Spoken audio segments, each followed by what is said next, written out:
नमस्कार dear parents और my dear students, कैसे हैं आप सब लोग। दिवाली ख़त्म हो चुकी है और बहुत बड़ा त्यौहार छठ वो भी ख़त्म हो चुका है। और जितने भी बच्चे कोटा में रहते हैं, बहुत सारे बच्चे यूपी से हैं, बिहार से हैं, वो सभी दिवाली वेकेशन पे घर गए थे। और मैं ऐसी आशा करता हूँ कि आप सभी वापस आ गए होंगे। और इवन पूरे साल भर का जो गैप है, जो 6 महीने का गैप है, आप पेरेंट्स से नहीं मिले थे। और इवन पेरेंट्स, बहुत सारे पेरेंट्स हैं जो कोटा आते रहते हैं, बट बहुत सारे ऐसे भी पेरेंट्स हैं जो कभी कभी कोटा आते हैं। तो पेरेंट्स अपने बच्चों से मिल पाएँ, बच्चे अपने पेरेंट्स से मिल पाएँ। एंड आई होप कि बहुत ही अच्छा इस समय इन्वायरमेंट होगा, एटमॉस्फेयर होगा और बहुत अच्छी फीलिंग आ रही होगी पेरेंट्स को भी और बच्चों को भी।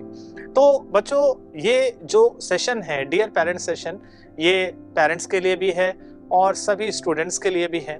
इसमें हमारी कोशिश होती है कि बच्चों को टाइम टाइम पर आके मोटिवेट करते रहें, आने वाले एग्ज़ाम की जानकारी देते रहें, कुछ अपडेट्स हैं उसके बारे में बात करें और इस बारे में बात करें कि आगे जो बचा हुआ टाइम है उसको कैसे यूटिलाइज करना है, कैसे अपनी लाइफ की जो जर्नी है उसको सक्सेसफुल बनाना है। तो इसी सीरीज़ में मैं आज आपके सामने आया हूँ। और बेसिकली जो आकाश कोटा का जे डिवीज़न है, तो आज हम लोग बात करने जा रहे हैं अपने प्यारे प्यारे जेई के बच्चों के साथ, जो जेई की तैयारी कर रहे हैं, उनके पेरेंट्स के साथ डायरेक्ट इंटरेक्शन करना चाहते हैं इस वीडियो के माध्यम से। बच्चों, आपको पता है और इवन पेरेंट्स आपको भी पता है कि जेई का जो सिलेबस है, इवन जेई हो या नीट हो, बेसिकली एनटीए ने अपने सिलेबस को, एनसीईआरटी के सिलेबस को रिड्यूस किया है। और पिछले 1 महीने से यही डिस्कशन का टॉपिक है कि सिलेबस रिड्यूस हो गया है। तो बच्चे, बहुत सारे बच्चे हैं जो इस बात को लेकर कंफ्यूज हैं कि क्या पढ़ना है, क्या नहीं पढ़ना है, क्या क्या रिड्यूस हुआ है। तो इस सीरीज में हमारी एक वीडियो है जो आ चुकी है, एक और वीडियो है जो आपके लिए बहुत जल्दी आने वाली है। 1-2 दिन के अंदर वो वीडियो आप तक आ जाएगी कि क्या क्या सिलेबस रिड्यूस हुआ है, कौन कौन से चैप्टर्स हट गए हैं, जिन चैप्टर से बहुत सारे क्वेश्चंस आते थे उन चैप्टर्स को भी हटाया गया है। और अगर वो चैप्टर्स हटे हैं और प्रीवियस ईयर में जो बहुत सारे क्वेश्चन उन चैप्टर से आते थे, तो आगे किस चैप्टर में उन क्वेश्चंस के जुड़ने की संभावना है, इन सब बातों पे भी चर्चा होगी और वो एक कंप्लीट इंफॉर्मेशन आप तक पहुंचेगी। जैसा कि आपको पता है कि जो जेई का एग्जाम है, जो जनवरी अटेम्प्ट है, वो बहुत ही पास है, आने वाला है। और आई होप कि बहुत सारे बच्चों का जो सिलेबस है वो कंप्लीट होना है, कंप्लीट या तो हो चुका होगा एंड या तो एंड ऑफ द दिसंबर में कंप्लीट होना है। लेकिन ये मैं श्योर हूं कि 80% सिलेबस तो डेफिनेटली कंप्लीट हो चुका है। तो अभी बच्चों, इस बात पे आपको ये नहीं सोचना है कि जो चैप्टर हमने पढ़ लिया और वो चैप्टर रिड्यूस हो गया सिलेबस से, उस पे दिमाग मत लगाइए। दिमाग इस बात पे लगाइए कि जो चैप्टर्स बचे हैं उसमें कौन कौन से इंपॉर्टेंट चैप्टर्स हैं, उसमें से कितना परसेंट हो चुका है और कितना परसेंट बचा हुआ है। ये टाइम ऐसा है जहां पर प्रेशर बहुत ज्यादा है। प्रेशर इस बात का है रिवीजन का, प्रेशर इस बात का है कि जो बचा हुआ सिलेबस है उसको कैसे कंप्लीट करना है और जेई अटेम्प्ट को कैसे हमें क्वालिफाई करना है, फर्स्ट राउंड में ही हमारा सिलेक्शन हो जाए, उसको लेकर हमें कैसे स्ट्रेटजी बनानी है। तो टाइम टाइम पे बच्चों हमारे वीडियोस आते रहते हैं, आपको पता है, आपको बताया जाता है कि कैसे आपको प्रिपरेशन करनी है, कैसे तैयारी करनी है और ये जो लास्ट टाइम है उसमें किस तरह से काम करना है। तो मैं आपसे ये कहूँगा कि आप अभी जो भी रिविजन करें, क्योंकि जो करंट चल रहा है उस पर तो फोकस करना है, बट जो प्रीवियस वाले आपको साथ में थोड़े थोड़े रिवीजन भी स्टार्ट करना शुरू कर देना चाहिए।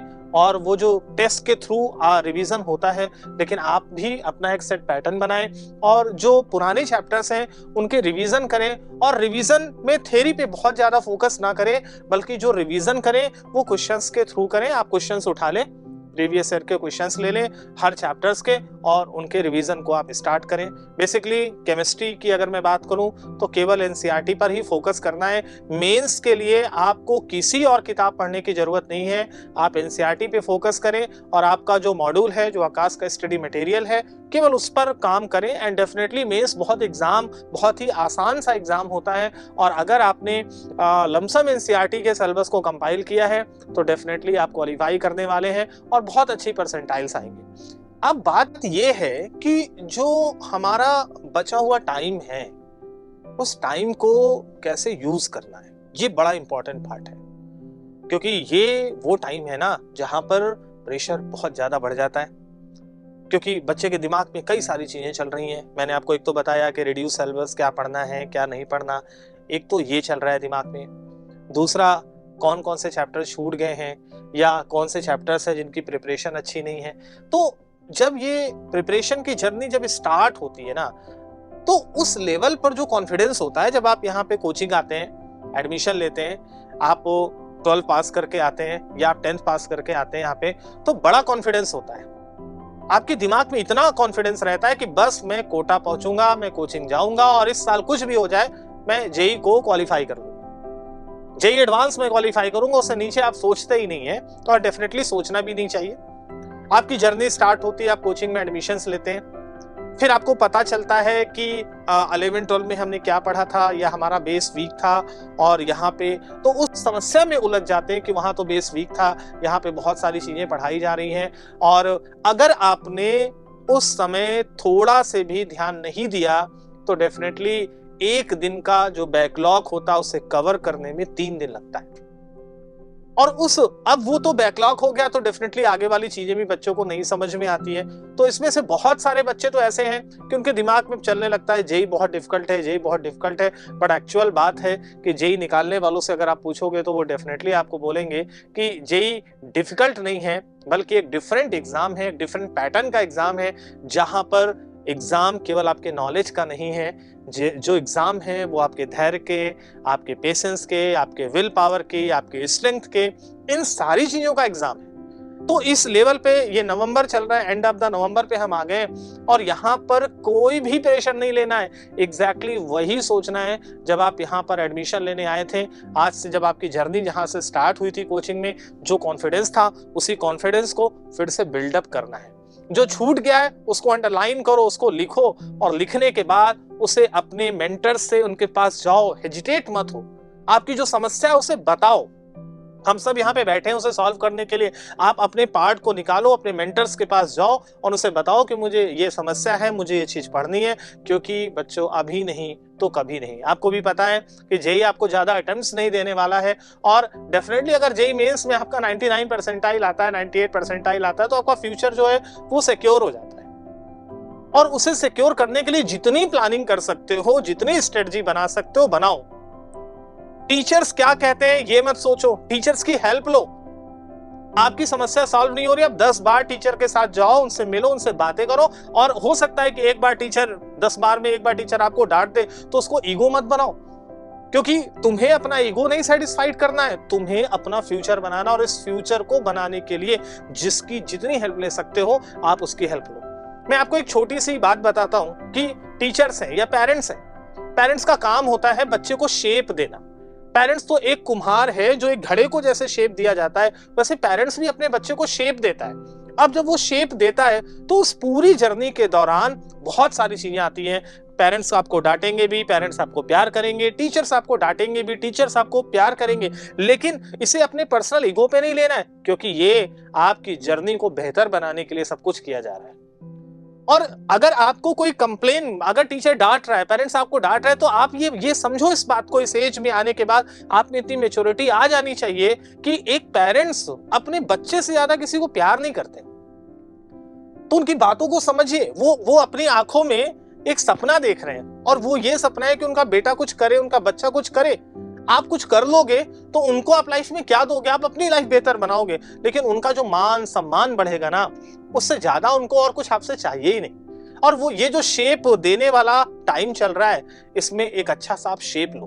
मैं आपको एक छोटी सी स्टोरी बताता हूँ। एक मूर्ति बनाने वाला था, एक मूर्तिकार था, और वो मूर्ति बनाता था, बड़ी मेहनत करता था, दिन भर मेहनत करता था, और एक अच्छी मूर्ति बनाता था, तो वो अच्छे पैसे में बिक जाती थी। अब ये मूर्तिकार का क्योंकि बिजनेस था, तो डेली वो प्रयास करता था, डेली एफर्ट करता था, मूर्ति बनाता था, और उसकी मूर्ति बिक जाती थी। उसका एक छोटा सा बच्चा था। छोटा सा बच्चा डेली देखता था कि उसके पापा या उसके फादर मूर्ति बना रहे हैं, और धीरे धीरे धीरे धीरे वो बच्चा भी देखते देखते उस मूर्ति बनाने को, जो मूर्तिकार था उसकी कला को, वो सीख गया।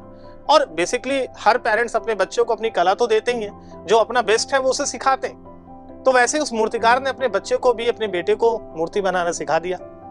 अब वो बच्चा भी मूर्ति बनाने लगा। जब बच्चा मूर्ति बनाने लगा तो उसके जो फादर थे वो डेली कोई ना कोई कमी निकालते थे।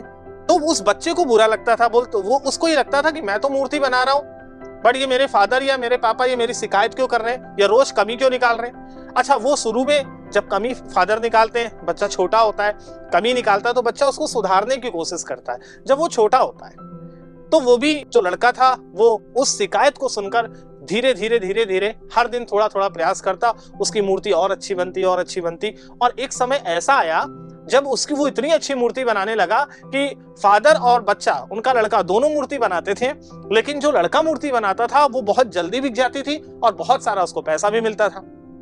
वहीं पे फादर जो मूर्ति बनाते थे उसकी मूर्ति बच जाती थी।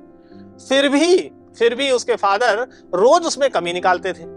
तो जब बच्चा छोटा था तो उस कमी को दूर करता गया, लेकिन जब बच्चा बड़ा हो गया तो उसे बुरा लगने लगा।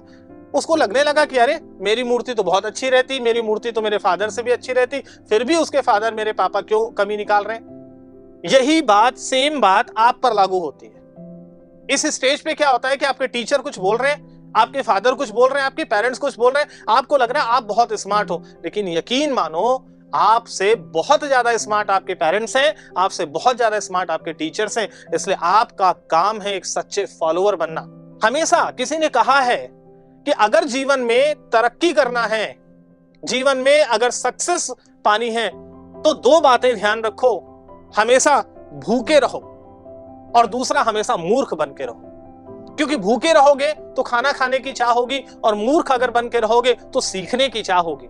अगर आपने अपने आप को बुद्धिमान समझ लिया, आपने ये सोच लिया कि मेरा दिमाग तो, मैं तो बहुत स्मार्ट हूं, मैं किसी की कोई बात नहीं सुनने वाला, और अक्सर इस एज में भ्रम होता है, लेकिन बच्चों यही भ्रम बहुत सारे लोगों का जीवन खराब करता है। और जो लोग मूर्ख बने रहते हैं, जिनको लगता है कि मुझे और सीखना है और सीखना है, मुझे हर बंदे से जो मिले उससे कुछ ना कुछ बात अडॉप्ट करनी है, तो डेफिनेटली वो बहुत ऊपर जाते हैं और बहुत तरक्की करते हैं।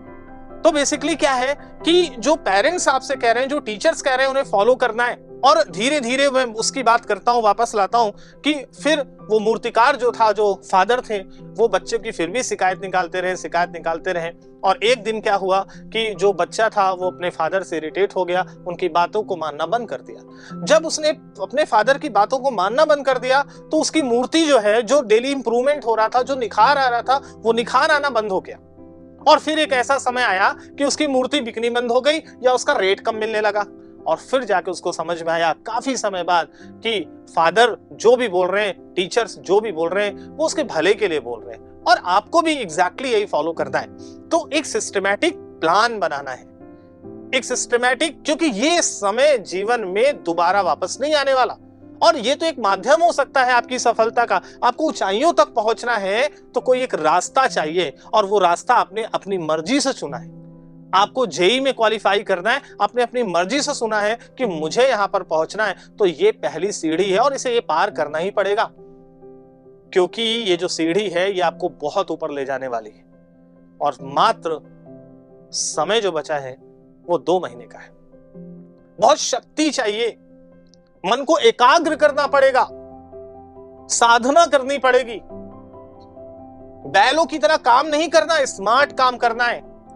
क्योंकि पता है किस श्रम की कीमत सबसे कम है? ये जो बैलों वाला काम होता है इसकी कीमत सबसे कम है। जो शारीरिक श्रम होता है उसकी कीमत सबसे कम है। एक रिक्शा वाला है, शारीरिक श्रम करता है, पूरे दिन काम करता है, 500-1000 रुपए मिलता है, खुश हो जाता है। जो सबसे निचले स्तर का श्रम है वो शारीरिक श्रम है। उसके ऊपर का जो श्रम है, जो साधना है, वो मानसिक श्रम है। और आपको मानसिक श्रम करना है, और मानसिक श्रम करना शारीरिक श्रम करने से ज्यादा मुश्किल है।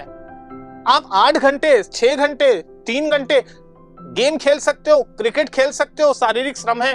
लेकिन आपसे कहा जाए 3 घंटे एकाग्र होकर पढ़ाई करो, वो बड़ा डिफिकल्ट है, क्योंकि वो मानसिक श्रम है। आपको सुबह 5 बजे उठना है, नींद नहीं खुल रही, पानी डालना है, बैठे बैठे अगर आपको नींद आ रही है आप खड़े होकर पढ़ने लगो। ये साधना है, ये साधना करनी पड़ेगी। और सबसे बड़ी साधना तो आत्म साधना है, जो आपको अभी नहीं करनी। जो बड़े बड़े संत महापुरुष हुए, जो हिमालय पे जाके तपस्या करने लगे, वो जो आत्म साधना है वो आपको नहीं करनी, बट उसका जो स्थान है वो सर्वोच्च है। सबसे नीचे जो है वो शारीरिक श्रम है, उसके ऊपर मानसिक श्रम है, और आपको मानसिक श्रम करना है। क्योंकि ये जो श्रम है जितने घंटे की मेहनत शारीरिक श्रम करोगे, उससे उतनी मेहनत अगर 1 घंटा मानसिक श्रम करोगे तो आपके आने वाले फ्यूचर में आप देखना, जब आप किसी अच्छी जॉब पे जाओगे तो वहां पे उसका जस्ट डबल, ट्रिपल या 10 टाइम आप उससे ज्यादा पैसे कमाओगे। इसलिए आपको अपने मन पर कंट्रोल करना पड़ेगा। बहुत डाइवर्ट हो रहा है मन, बहुत डाइवर्ट होगा। मन तो ये कहेगा कि बहुत डिफिकल्ट है, मन ये आपको बार बार कह रहा होगा कि मेरा ये छूट गया, ये कंप्लीट नहीं हुआ। दिन भर वही सोचोगे, रात में सोओगे तो भी वही सोचोगे। सोचना नहीं है, प्लानिंग करनी है। प्लान करो, निकालो क्या क्या टॉपिक छूट गया है, निकालो कि कैसे प्लानिंग करनी है। और मैं आपको सबसे अच्छा तरीका बता रहा हूं कि आप पिछले 10 साल के पेपर उठाइए, हर चैप्टर के कम से कम 300-300 सवाल लगाइए और उस सवाल से आप अपने रिवीजन को स्टार्ट करिए और आप देखना 2 महीने में पूरा रिवीजन हो जाएगा। जो छूट गया है उस टॉपिक को अपने टीचर से बात करिए, उसे आप कंप्लीट करें। बहुत बहुत साधना करनी पड़ेगी, बहुत ऊपर जाना है तो यकीन मानिए ये सारी चीजें कंप्लीट होगी। आप अपने पेरेंट्स की हेल्प लीजिए, उनका सपोर्ट लीजिए। पेरेंट्स से भी मेरी एक रिक्वेस्ट है कि वो अपने बच्चों को लगातार मोटिवेट करें। अगर वो यहाँ आके उनसे मिल नहीं पा रहे हैं तो एटलीस्ट उनसे बात करते रहें, उसको मोटिवेट करें, तारीफ करें, क्योंकि बच्चों की तारीफ करने से बच्चों में बहुत निखार आता है। यकीन मानिए अगर आप किसी की तारीफ करते हैं तो उसमें निखार बहुत ज्यादा आता है। तो अगर सही काम करें तो तारीफ भी करना सीखना पड़ेगा आपको, और इस तरह से धीरे धीरे धीरे धीरे इंप्रूवमेंट होता चला जाएगा और निश्चित तौर पर आपको सफलता मिलेगी बच्चों। तो हम लोग, हमारी टीम यहाँ पर है। आपसे बात करने का मकसद केवल ये है कि ये जो हमारे पास 1-1.5-2 महीने का टाइम बचा है, इसको हम दोनों लोग मिलकर, हमारी टीम और आप सब मिलकर प्रयास करें, इसे आगे ले जाएं और आप सफल हो, क्योंकि आपका सफल होना बहुत इंपॉर्टेंट है। यकीन मानिए आपकी सफलता से ही हमारी सफलता जुड़ी हुई है और इस सफलता के लिए हमें जो भी करना पड़े हम करेंगे। तो बच्चों, हम लोग की जो भी हेल्प चाहिए, डियर पेरेंट्स, हम लोग की जो भी हेल्प चाहिए, हम लोग यहाँ पर मौजूद हैं। आप जेईई मेंस का जो सिलेबस रिड्यूस हुआ है उसको प्लान करें, अपना रिवीजन स्टार्ट करें, जिस भी सपोर्ट सिस्टम की रिक्वायरमेंट है उसे फॉलो करें। और आप ये ना देखें कि यहाँ पे नंबर कम आ रहा है, आप देखें कि हर टेस्ट में आपका नंबर इंप्रूव होता जाए। किसी भी टेस्ट को नहीं छोड़ना है। आगे आने वाले जो भी टेस्ट हैं, लगातार आपको 1.5 से 2 महीने टेस्ट की प्रैक्टिस करनी है, जब तक कि आपका जेईई मेंस नहीं हो जाता। और अगर आपने फर्स्ट अटेम्प्ट में बढ़िया कर लिया तो आपको एडवांस में करने के लिए खूब सारा टाइम मिलेगा। इसीलिए हमारा फोकस है कि आप पहले ही अटेम्प्ट में बहुत शानदार करें। जिस चीज के भी रिवीजन की रिक्वायरमेंट है वो आप बताएं, एंड डेफिनेटली हम और हमारी टीम यहाँ पर है। और ऐसे ही हम मिलते रहेंगे, आपसे बातें करते रहेंगे, चर्चा करते रहेंगे, और आपकी कोई समस्या होगी तो उस समस्या पे भी लगातार हम वीडियोस आपके सामने लाते रहेंगे, बताते रहेंगे बच्चों। बट आज के लिए dear parents and dear students, आज के लिए इतना ही। Thank you very much.